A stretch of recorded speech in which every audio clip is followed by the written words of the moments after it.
Salah satu tragedi kecelakaan kapal paling mengerikan yang terjadi di perairan laut Kepulauan Masa Lembu adalah tenggelamnya kapal Tampomas II.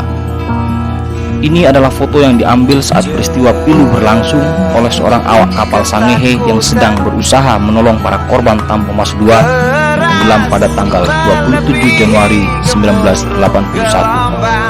Terlihat para penumpang berdesakan membadati haluan dan anjungan kapal menanti pertolongan. Mereka semua berteriak-teriak kepanasan. Api terus berkobar di dalam kapal. Tampak seutas tali sepanjang 100 meter arah depan kapal. Tali itu terentang antara kapal Sangihe dan Tampomas II yang sudah lumpuh itu.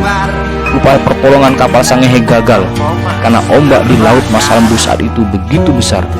Suasana sedih ini diabadikan pada tanggal 27 Januari 1981 sekitar pukul 9 pagi.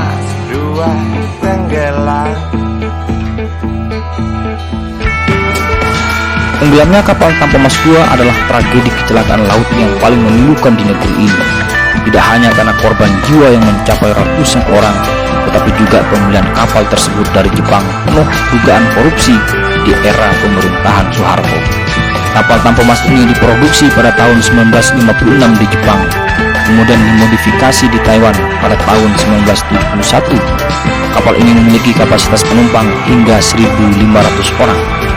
Kemudian dibeli oleh PT PAN seharga 8,3 juta US dollar untuk pengembangan niaga armada nasional. Saat itu usia kapal sudah 25 tahun. Banyak yang heran karena sebelumnya kapal ini ditawarkan ke beberapa pelayaran swasta dengan harga hanya 3,6 juta US dollar. Namun entah apa yang terjadi, bisa dibeli PT PAN senilai 8,3 US dollar. Itulah yang membuat Iwan Fals memberikan kritik pedas pada tragedi ini melalui lagunya berjudul Celoteh Camar Tolol dan Cemar yang rilis pada 1983. Dia menyebut pembelian kapal Tampomas II itu lewat jalur culas. Setelah itu dibeli PT Pelni dengan cara diangsur selama 10 tahun. Kapal langsung dioperasikan dengan rute Jakarta menuju Padang dan Jakarta menuju Ujung Pandang atau Makassar hari ini. Dua rute ini paling sibuk saat itu, dan Tampomas II hanya memiliki waktu istirahat selama 4 jam saja.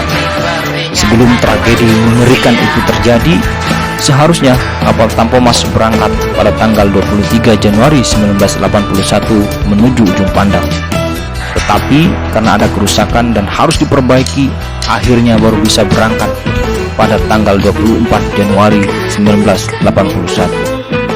Mengangkut penumpang sebanyak 1.054 orang dengan 82 ABK. Menurut beberapa laporan, diduga ada sekitar 400-an penumpang gelap yang tidak terdata. Kapal ini juga memuat sebanyak 191 mobil dan 200 motor. Saat mau berangkat, tidak ada tanda-tanda yang berarti. Semua baik-baik saja. Diperkirakan kapal ini akan tiba di Ujung Pandang pada tanggal 26 Januari 1981. Memang pada bulan Januari sebetulnya bulan angin kencang di perairan Kepulauan Masa Lembu. Pada bulan ini ada banyak korban kapal tenggelam di pulau ini. Salah satunya KMP Senopati, KMP Cindamani, dan seterusnya. Benar saja, pada hari Minggu tanggal 25 Januari 1981, kapal dengan lebar 22 meter dan panjang 125,6 meter itu diterpa badai di Laut Masa Lembu. Pada pukul 20 waktu Indonesia Tengah, mesin kapal mati dan ada kebocoran bahan bakar dari dek kendaraan. Saat itulah terjadi kebakaran. Kebakaran itu belum terdengar ke banyak penumpang, karena penumpang sebagian menikmati show di restoran dan sebagian lainnya baru masuk kamar untuk beristirahat. Api semakin membesar dan tidak bisa dikendalikan. Kapten kapal Abdul Rifai berusaha menggerakkan kapal menuju Pulau Masa Lembu yang terdekat saat itu, tetapi usaha itu gagal karena mesin mati. Suasana gelap gulita di atas kapal mencekam. Semua penumpang panik dan berteriak-teriak kepanasan. Jaringan radio juga terputus. Upaya menyalakan flare juga tidak berhasil. Saat itulah banyak penumpang yang melompat ke laut dan mereka tidak tertolong. Pada 26 Januari 1981 di pagi hari yang cerah, Kepulan asap dari terbakarnya Tampomas II terlihat oleh kapal Sangihe yang dinahkodai Agus K. Sumirat. Awalnya dikira kepulan asap sumur minyak lepas pantai milik Pertamina, tetapi setelah agak mendekat ternyata kapal terbakar. Saat itulah Markonis KM Sangihe bernama Abu Bakar mengirim pesan telegraf pada pukul 8.15 terkait nasib Tampomas II ke Jakarta. KM Sangihe sempat mendekat pada jarak 100 meter untuk memberi pertolongan, tetapi tidak bisa membantu banyak karena selain ombak yang besar, kapal tersebut juga mengalami kerusakan. Lalu pada pukul 21 waktu Indonesia Tengah, ada kapal mendekat lagi, yaitu KM Ilmamun. 4 jam berikutnya, ada 2 kapal Adiguna Karunia dan kapal Sengata milik PT Sentosa Line yang mendekat.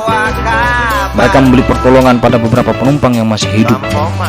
Lalu, pada 27 Januari keesokan harinya, kapal Tampomas II semakin dipenuhi air laut. Ruang generator penuh air dan kapal miring 45 derajat. Sempat ada ledakan. Lalu pada pukul 13.45 waktu Indonesia Tengah, kapal Tampomas II tenggelam ke dasar laut di perairan Laut Masalembu. Kapten Abdul Rifai bersama 666 penumpang yang tidak terselamatkan turut tenggelam.